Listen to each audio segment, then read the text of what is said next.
La ville de Saint-Paul-et-Dax avec Kevin Lossu vous présente les rendez-vous du patrimoine. Une archive, un bâtiment, un fait remarquable de la commune. On vous dit tout, on vous raconte tout. Bonjour à toutes et à tous et bienvenue pour ce nouveau numéro des rendez-vous du patrimoine Saint-Paulois. Alors bonjour Kevin. Bonjour. Je vous présente plus maintenant et on a la chance encore une fois d'avoir avec nous Christine Morat. Merci d'être venue pour cette seconde émission. Bonjour Christine. Merci à vous de m'avoir invité. Alors aujourd'hui on va prolonger une thématique effectivement qu'on a déjà commencé à aborder dans un précédent numéro, la communication. Et aujourd'hui on va parler du moment où le téléphone est arrivé à Saint-Paul-les-Dax. On va découvrir ensemble comment cette technologie est arrivée dans notre ville, son impact sur la vie locale. Et c'est vrai qu'aujourd'hui, on parle du téléphone, c'est un objet tellement courant dans notre quotidien, mais il y a 120 ans, c'était vraiment une révolution et une technologie qui était balbutiante. Alors effectivement, on va déjà poser la question à Kevin de savoir un peu finalement, c'est quoi les circonstances de l'arrivée du téléphone à Saint-Paul, puisqu'on va parler de tout ça. Et puis en plus, je vois que vous avez apporté, alors c'est pas très, on va dire que c'est pas très radiophonique parce que les auditeurs ne le voient pas, mais vous avez apporté, je crois, un objet qui vous tient à cœur et qui est une valeur justement pour la thématique qu'on aborde assez inestimable. Alors tout d'abord, la question du téléphone, elle fait son apparition ici dans les Landes à la fin du 19e siècle. On va le voir, c'est surtout Christine qui va beaucoup aborder cette question. C'est vu sous un angle scientifique. Et c'est une curiosité qui va attirer l'attention des érudits locaux, notamment de la société de Borda. La question du téléphone, elle s'illustre aussi à nous à travers cet objet que j'ai amené, qui est l'annuaire officiel des Landes, le premier annuaire téléphonique, et qui nous permet de nous plonger dans la réalité de l'époque. C'est pas seulement un objet dans lequel ça permettait d'appeler les personnes, c'est aussi un objet dans lequel on a finalement une représentation, une fresque de tout le système administratif landais, puisqu'on a des indications sur les institutions, ville par ville, et donc c'est très précieux pour les recherches. Je l'utilise notamment là-dessus pour mes recherches. Alors de quand date cet annuaire que vous avez justement ? Celui-ci 1937, mais les premiers qui vont se structurer avec une liste des abonnés, c'est à partir des années 20. Justement, je vais en parler un petit peu plus tard. D'accord, alors Christine, quand se sont déroulés les premiers essais à Saint-Paul du téléphone en fait ? Bien, les premiers essais se sont déroulés sous l'égide des membres fondateurs de la société de Borda, à savoir Monsieur Thor, le savant bien connu, Dufourcette, Peyris, Boucher. Et leur bureau était situé à Dax, entre les rues Casade et les rues du Palais. Et ils avaient sur les remparts de Dax, ils avaient un atelier pour fabriquer, dont ils se servaient pour essayer de fabriquer un téléphone. Tout cela, c'était en 1878. Et Ça ne rajeunit pas, en effet. Et Monsieur Thor s'était mis en tête de construire lui-même cet appareil qui avait été inventé par l'américain Graham Bell, si je ne me trompe. Mais il a été très vite confronté à un problème de lame métallique qui ne vibrait pas, ou c'était pas la bonne matière. Donc il s'est adressé à un de ses amis savants parisiens qui, au lieu de lui donner tout un tas d'indications, lui a envoyé 2 appareils. D'accord. Donc imaginez qu'ils étaient heureux d'avoir reçu ces 2 appareils. Aussitôt dans leur bureau, ils ont fait des essais, ça a marché. Sur quelle distance ? Tout d'abord, c'est resté dans leur bureau. D'accord, et là ils étaient vraiment... Mais alors okay. Ils se sont dit, maintenant on va aller dehors, voir comment ça va aller. Donc ils sont arrivés à Saint-Paul et ils se sont installés à Saint-Paul, près du ruisseau de Maourat, en descendant en face du lac. Et ils se sont installés près de la villa qui doit être maintenant la maison de monsieur Micon, à savoir le domaine de Frison, puisque cette propriété appartenait à monsieur Gardilane, qui fut maire de Dax. Donc ils se sont installés là, parce que je ne vais pas rentrer dans les détails de comment ça fonctionne, parce que je n'en sais rien, mais je sais qu'il faut brancher un fil à la ligne du télégraphe électrique, d'où l'importance du télégraphe électrique, et une prise de terre qui là allait dans le ruisseau. Donc ils sont installés là, ils avaient convenu certains sont restés à Dax et eux, l'autre moitié est venue là. Et ils avaient convenu d'un signal. Ils ont attendu très impatients que ce signal s'allume. Et puis ils ont entendu beaucoup de grésillements. Mais finalement, ça a marché.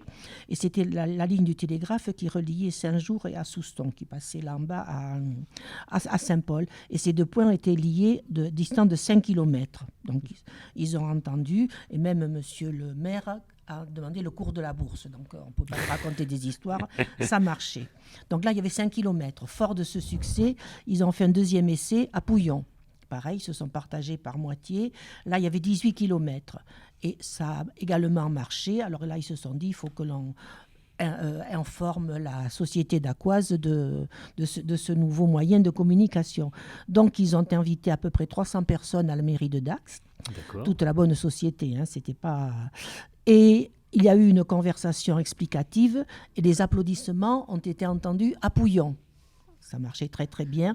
Donc après, ils ont fait des petits groupes pour leur expliquer comment fonctionnait l'appareil et ils ont pu entendre le clairon, le son des airs de trompette et même le son du tabatière à musique. Donc c'était absolument parfait. Et un troisième essai, toujours plus loin, à la gare de Morsens, 42 km, pour arriver au top, bien sûr, à Mont-de-Marsan, au chef-lieu de la capitale, mais du département plutôt. Mais au cours de ces essais, ils se sont également rendus compte qu'on pouvait pirater la ligne en branchant une autre... Déjà à l'époque. Voilà, donc c'était les écoutes téléphoniques qui étaient nées. Et ils avaient fait, parce que ce que j'ai oublié de dire, c'est qu'ils avaient demandé au directeur des télégraphes l'autorisation d'utiliser les fils de l'État, et ils les utilisaient après le travail. Donc là, comme le directeur était branché, si j'ose dire, téléphone, ils avaient eu l'autorisation. Après, ils ne l'ont plus eu. Et ensuite, donc, les écoutes téléphoniques, et une anecdote aussi indiquant là que la population était intriguée. Monsieur Peyris, qui était membre de la société de Borda, avait un château à Aix et il y habitait l'été. Donc il s'était transporté dans son château qui était à peu près à 800 mètres de la ligne de la route de Montfort et qui était bordé par une allée d'arbres, le chemin bordé d'une allée d'arbres. Donc évidemment, il voulait continuer ses expériences. Donc il avait tiré un fil le long jusqu'à la ligne du télégraphe de la route et il faisait tenir le fil avec des clous qu'il avait recouverts de soie noire. Alors imaginez un petit peu les gens autour, voyant mais qu'est-ce qu'il faisait. Bon, certains plus malins que les autres disaient c'est Madame Peyris qui a un séchoir pour tendre son linge. Bon. Et Monsieur Peyris leur a dit bon, si tu veux, il les a renseignés sur ce que c'était. Et à l'aide de ce fil, je te ferai parler ce soir avec les Dacquois. Bon, imaginez, les gens se sont mis à ricaner, les pauvres hommes, ça va pas très très bien. Mais si tu en doutes, viens donc ce soir souper et tu commanderas à Dax ton dessert pour demain, qui te sera acheminé par le courrier. Alors pendant à Dax, la commission, les gens ont reçu la commission de la tarte. Cette tarte, elle était crème, mi-confiture, pour pas qu'on aille pirater encore la commande. Et toute la nuit, on fit bonne garde autour du château. C'était pire qu'au Moyen-Âge, quand il fallait que personne ne rentre. Et le lendemain, la tarte est arrivée par le courrier de Mugron. Alors, imaginez que l'histoire de la tarte à Aix, elle a fait le tour du village. Et finalement, tout le monde voulait entendre parler les Dacquois par le fil. Et à Dax, on a joué au clairon un air célèbre, la casquette du père Bugeaud, tant et si bien qu'un des auditeurs s'est évanoui. Alors là, il n'a pas fallu davantage, parce que vous savez que dans les Landes, les problèmes de sorcellerie, on était assez ouverts à tous ces contes et ces légendes plus ou moins farfelues. Bon. Alors, ils ont laissé les choses comme ça. Ils se sont dit, pas de doute, Monsieur Peyris doit se livrer à des pratiques inavouables. Et on pensait qu'il était un petit peu sorcier aussi. Ouais, hein, ça allait très vite. Là. Il s'était pas installé près de la pierre de Tinon. Alors ouais, oui, mais c'était à peu près pareil. C'était à peu près les sorciers. Voilà. D'accord. Et Kevin, alors, vous avez une anecdote également sur l'installation du téléphone à Saint-Paul, dont on voit effectivement que ça a rayonné justement, et ça faisait parler toute la société. Hein. Tout à fait. Alors on voit au début, ces débuts balbutiants, alors on a la chance en plus de situer un fait historique qui s'est produit ici dans la commune, ces premières transmissions. Elles vont cependant mettre du temps à s'établir et que les lignes soient implantées de façon aussi à ce que tous les premiers abonnés soient abonnés donc au réseau. Ça, il faut attendre vraiment les années 20 pour que ça commence à s'institutionnaliser. Donc il y a quand même à peu près 20 ans, plus de 20 ans qui séparent ces balbutiements. Là où vraiment on va faire un saut, c'est à partir de la Première Guerre mondiale. On en avait déjà parlé rapidement à l'occasion du podcast consacré à l'intervention des troupes forestières américaines. Lorsque, donc, pour rappel, ces forestiers alliés se sont installés dans les forêts communales, donc du côté d'Hardy, ils avaient besoin d'avoir leur propre ligne de communication avec leur état-major qui était installé dans les arènes de Dax. Pour ce faire, donc, ils ont implanté leur propre ligne puisqu'il n'y avait pas de réseau qui était implanté. Et donc cette ligne a traversé la commune et notamment revenait aux arènes en passant par le vieux pont de Pierre de Dax. C'est un moment important parce que ces conversations ont un caractère militaire et il s'est posé vraiment pour la première fois la question du secret et du fait que justement on devait empêcher des incursions sur ces lignes ou des écoutes ou du piratage. Ça a énormément surpris la population parce qu'ils ont implanté cette ligne en quelques jours et ils avaient leur propre réseau de communication moderne, là où il va falloir attendre des années avant que les Saint-Paulois communs puissent avoir leur propre ligne. Et d'ailleurs, l'annuaire officiel des Landes permet de connaître le nom des tout premiers abonnés.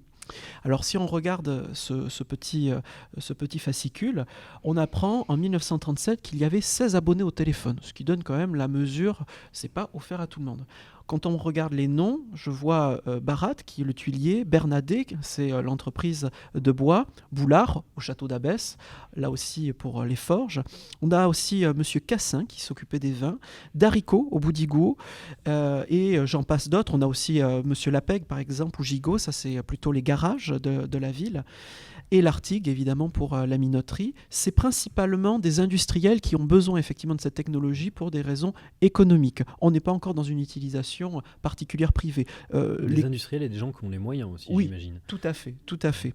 Et après, pour les quelques particuliers, vraiment pour leur communication personnelle, excepté Boulard, on peut citer Monsieur Tirlot, qui lui avait sa zone d'élevage au niveau du Rancès à la Bretonnière. Voilà.